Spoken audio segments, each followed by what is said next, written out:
السلام علیکم ویورز، اگر آپ میرے چینل پر نئے ہیں تو میرے چینل کو سبسکرائب اور بیل آئیکن پر پریس ضرور کریں تاکہ میری ہر نئی آنے والی ویڈیو سب سے پہلے آپ کو مل سکے، اور میری ویڈیو کو لائک ضرور کریں۔ بسم اللہ الرحمن الرحیم۔ آپ کی خدمت میں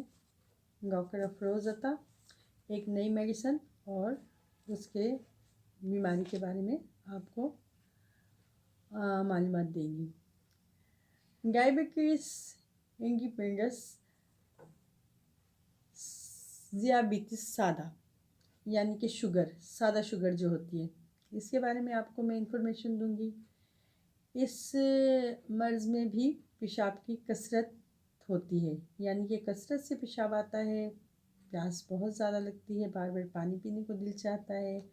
جلد خشک اور سخت ہو جاتی ہے اور کھردری ہو جاتی ہے۔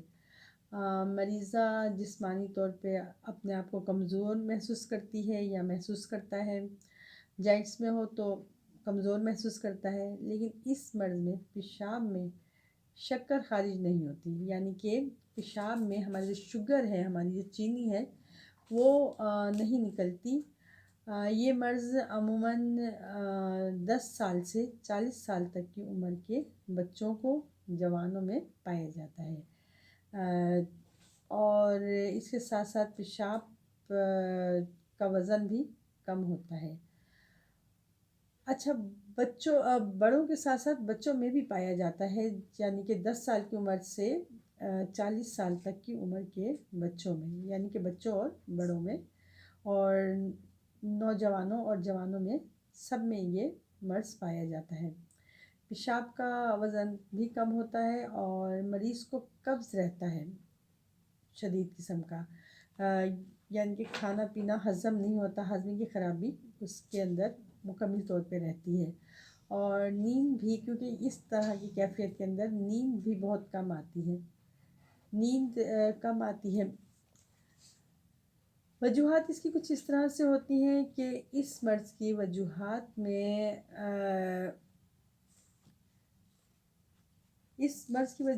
میں پیچوٹری گلینڈ کے پچھلے حصے کی خرابی شامل ہوتی ہے۔ پیچوٹری گلینڈ کے پچھلے حصے کی خرابی شامل ہوتی ہے۔ یہ خرابی سام، آتش، دماغی چوٹ اور صدمے کی وجہ سے پیدا ہو سکتی ہے، اور بھی بہت ساری مسائل ہو سکتے ہیں، لیکن خاص وجوہات میں آپ کو بتا رہی ہوں کہ ان وجوہات کی وجہ سے یہ ایسا ہو سکتا ہے۔ اس کے علاوہ ناقص غذا کا استعمال، بہت زیادہ بوتل وغیرہ کا استعمال، فاسٹ فوڈ کا استعمال، یہ جو آج کل تلی ہوئی چیزیں اور مختلف آئلوں میں جو تلی ہوئی چیزیں تیار کی جاتی ہیں، ان کا بیجا استعمال، فاقہ کشی، بعض لوگوں کو اپنا ویٹ وغیرہ کم کرنے کے لیے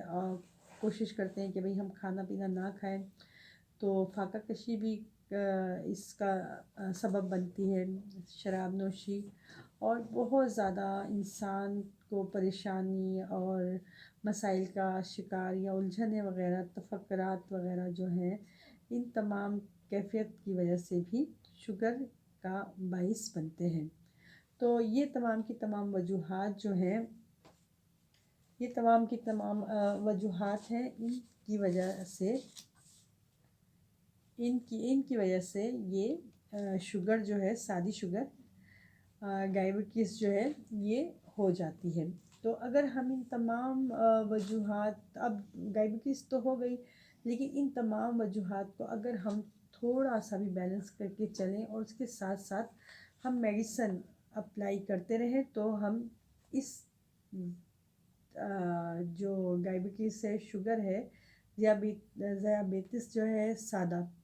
سادہ شوگر جو ہے، اس سے ہم محفوظ رہ سکتے ہیں۔ تو ہماری جو بڑی اچھی میڈیسن ہے فاسفورک ایسڈ، یہ بہترین میڈیسن ہے۔ اس میں آپ نے کرنا کیا ہے کہ فاسفورک ایسڈ کو آپ نے آدھا کپ پانی لینا ہے، اور اس میں آپ نے کم سے کم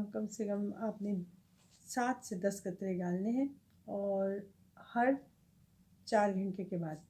یعنی کہ آپ نے 4 خوراکیں لینی ہیں، اور ہر 4 گھنٹے کے بعد آپ نے 7 سے 10 قطرے اپلائی کرنے ہیں. اگر کیونکہ شوگر کا مرض ایسا ہوتا ہے کہ یہ اگر ایک دفعہ پیدا ہو جائے تو یہ ختم نہیں ہو سکتا. اس کا یہ ہے کہ اس کا صرف آپ نے بہت احتیاط کرنا ہے. جیسے بی پی ایک دفعہ ہو جائے تو وہ ختم نہیں ہوتا، لیکن آپ نے اس میں احتیاط کرنا ہوتا ہے. اسی طرح شوگر کا بھی ایسا ہی مسئلہ ہے کہ شوگر کے مسئلے میں بھی آپ نے چند دن جب تک کہ آپ کا کنٹرول نہ ہو جائے آپ نے تب تک آپ نے ہر 4 گھنٹے کے بعد اپلائی کرنا ہے. اور اس کے بعد اگر آپ صبح شام بھی اس کو میڈیسن کو لیتے رہیں تو انشاءاللہ آپ کو یہ شوگر تنگ نہیں کرے گی، اور نہ ہی اس کا مطلب شوگر نہ صرف آپ کو تنگ نہیں کرے گی بلکہ آہستہ آہستہ اپنی کنڈیشن آہستہ آہستہ بحال ہوتی جائے گی آپ کی کنڈیشن، اور آپ بہتر فیل کریں گے. لیکن کوشش کریں کہ آپ میڈیسن دوبارہ چھوڑیں نہیں. تو جو بھی میں نے آپ کو